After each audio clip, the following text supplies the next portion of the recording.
Did you know that Tibetan monks living in remote mountain monasteries regularly reach their 90s, sometimes even 100 years old, while still walking with balance, calm posture, and steady strength? Not strength in the gym sense, but the kind that lets them climb stone steps, sit cross-legged for hours, and move through daily life without stiffness or pain. Now compare that to the modern man. By 40, many men struggle to touch their toes. Knees ache when climbing stairs. Backs tighten after sitting too long. Energy dips are explained away as just aging, as if decline were automatic and unavoidable. And yet, somewhere high in the Himalayas, men, decades older, are moving with ease that younger bodies often lack. That should bother you, because if aging alone causes physical breakdown, Tibetan monks should be falling apart first. They live at high altitude. Oxygen is thinner. Winters are harsh. Comfort is minimal. And yet, modern science has begun to confirm what their way of life has preserved for centuries. Functional strength, mobility, and mental clarity can be maintained far longer than we've been led to believe. The difference isn't that monks train harder or know secret techniques.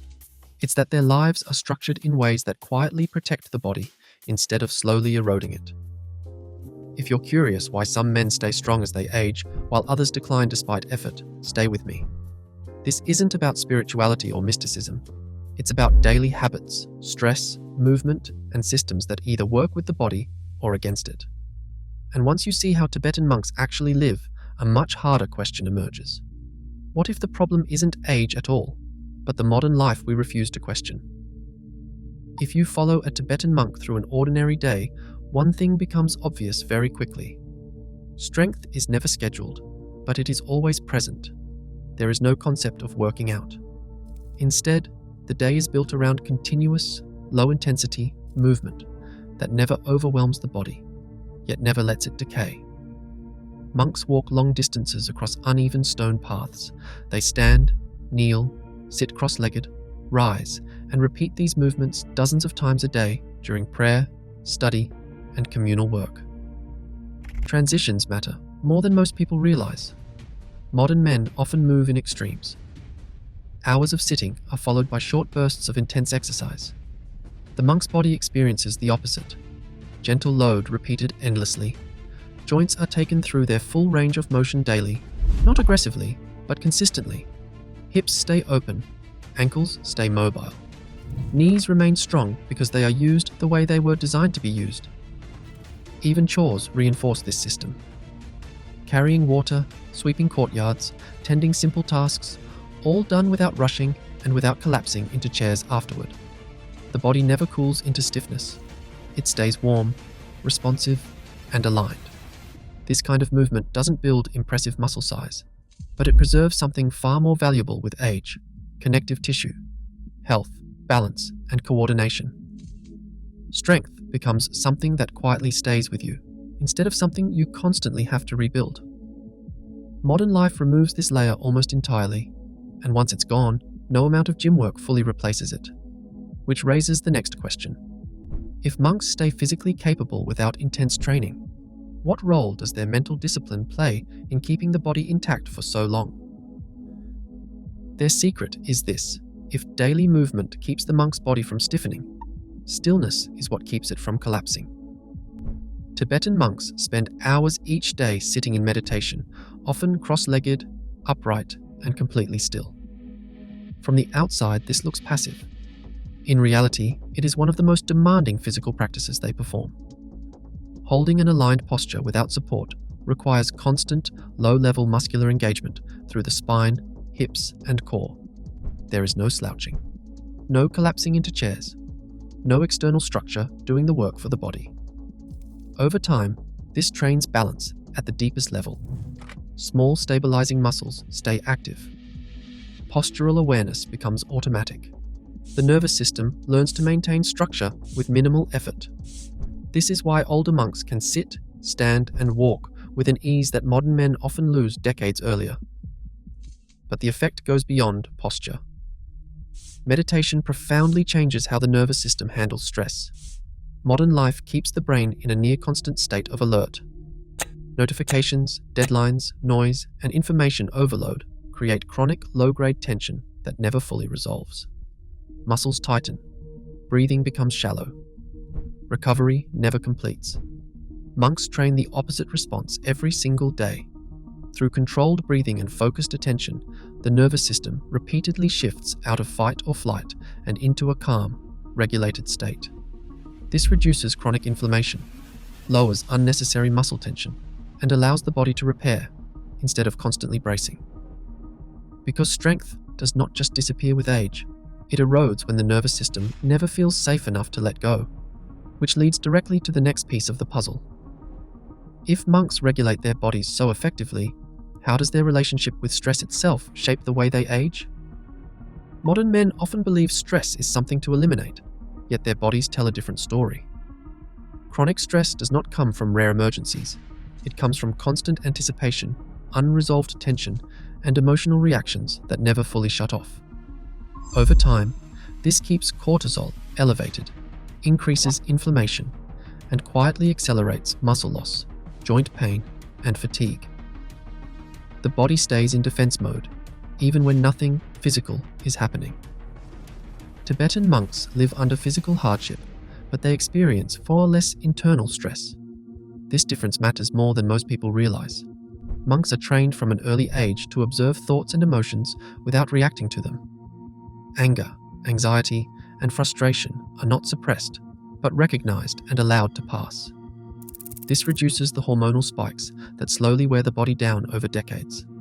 Scientific studies on long-term meditators show lower baseline cortisol levels, improved immune function, and reduced markers of systemic inflammation. In practical terms, this means tissues recover more effectively, muscles break down less, and joints stay healthier with age. Modern men often do the opposite. They live in physical comfort, but emotional tension. Deadlines replace danger.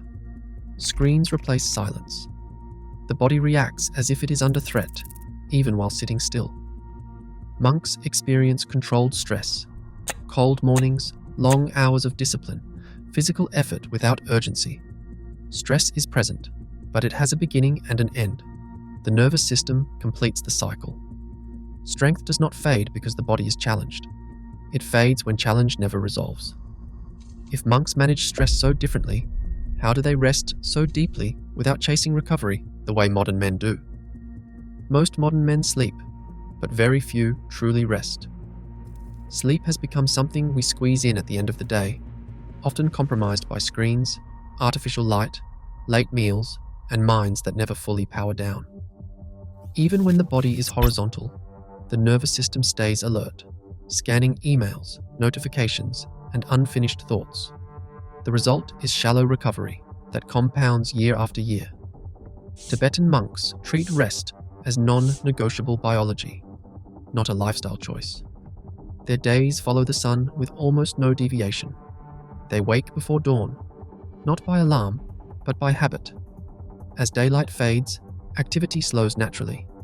There is no artificial extension of the day, no glowing screens delaying sleep signals. Darkness means the body shifts into repair mode without resistance, and consistency keeps that signal clear. This alignment matters more than most training programs ever will. Modern research confirms that circadian rhythm disruption reduces testosterone, impairs muscle repair, increases insulin resistance, and accelerates joint degeneration. Monks avoid this damage not through hacks, but through simple consistency. Their internal clocks are never confused. Sleep itself is deep, uninterrupted, and earned. Physical labor, long walks at altitude, and hours of focused practice exhaust the body in a clean way. Not the wired exhaustion of mental overload, but the kind that invites immediate, restorative sleep. When the body lies down, it shuts off completely. Modern men often try to fix poor sleep with tools, while refusing to change the conditions that cause the problem. Monks change the conditions first. The result is recovery that compounds instead of erodes. And this raises a difficult question. If monks preserve strength by respecting biological timing rather than forcing performance, what role does their daily movement play in keeping their bodies capable well into old age? Tibetan monks do not exercise yet their bodies rarely lose function. There is no concept of training days or rest days. Movement is not separated from life. It is built into every hour, every task, every ritual. Strength is maintained quietly, without intention, because the body is never allowed to forget how to move. A monk's day involves walking steep terrain at altitude, often multiple times a day. Stairs carved into mountainsides replace treadmills. Uneven stone paths replace flat pavements. Balance, coordination, and joint control are trained constantly, without repetition or boredom. Inside the monastery, movement continues. Prostration. Practice alone can involve hundreds of full-body repetitions per session. The body lowers to the ground, rises again, over and over, placing controlled load through shoulders, hips, knees, spine, and wrists. This is not cardio. It is joint nourishment through range, pressure, and rhythm. Modern science calls this loaded mobility. Tissues stay resilient when they are used through full ranges of motion regularly. Cartilage relies on movement to stay hydrated. Tendons strengthen when load is varied, not isolated. Monks maintain this naturally because their movement is never restricted to machines or chairs. Modern men, by contrast, compress movement into 1 hour a day and spend the other 15 sitting still. Sitting becomes the default. Joints stiffen. Muscles weaken in unused ranges. Pain becomes normal, then permanent. Monks do not chase strength, they prevent weakness. And because the body is never allowed to decay quietly, mobility remains intact even as decades pass. And this is why time affects them differently. When a body is used fully, every day, across years instead of bursts, it does not suddenly collapse with age. It adapts slowly, thickens where it is stressed, stays lubricated where it moves, and retains capability because decay never gets a quiet foothold.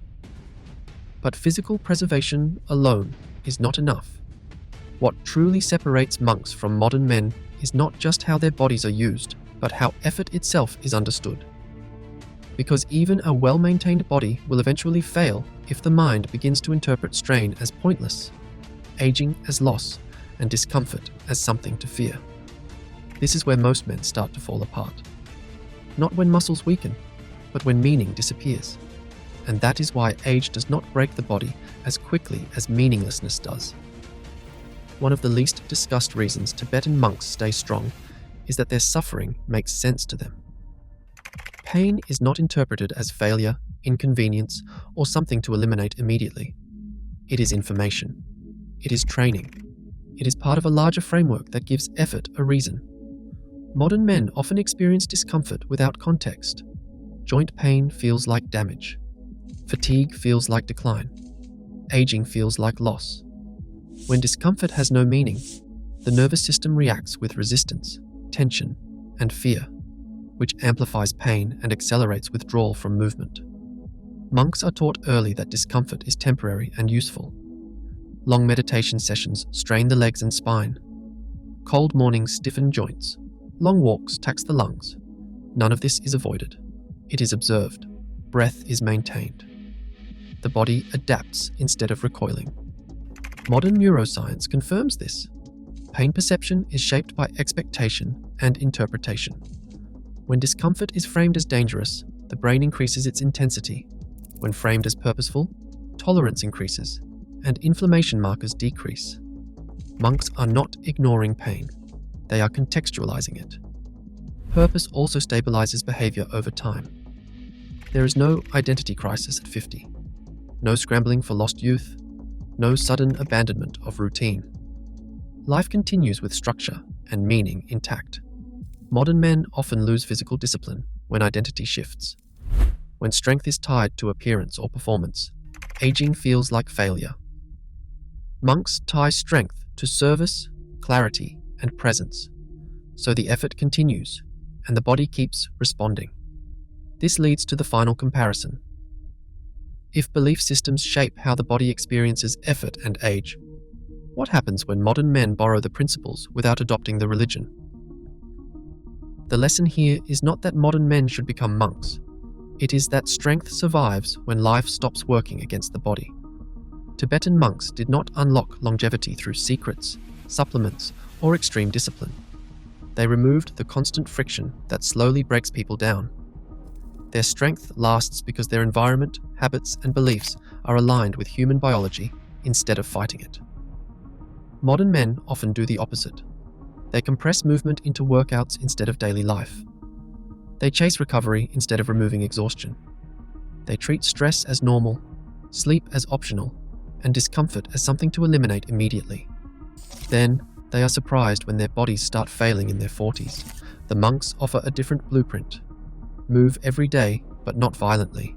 Load the joints, but through range and control. Keep routines stable for decades, not weeks. Respect sleep and light. Reduce unnecessary mental stress. Accept discomfort without panic. Attach effort to purpose instead of appearance. Strength. After 50 is not built by adding more. It is built by removing what is quietly breaking you. So the real question is not whether monks are exceptional.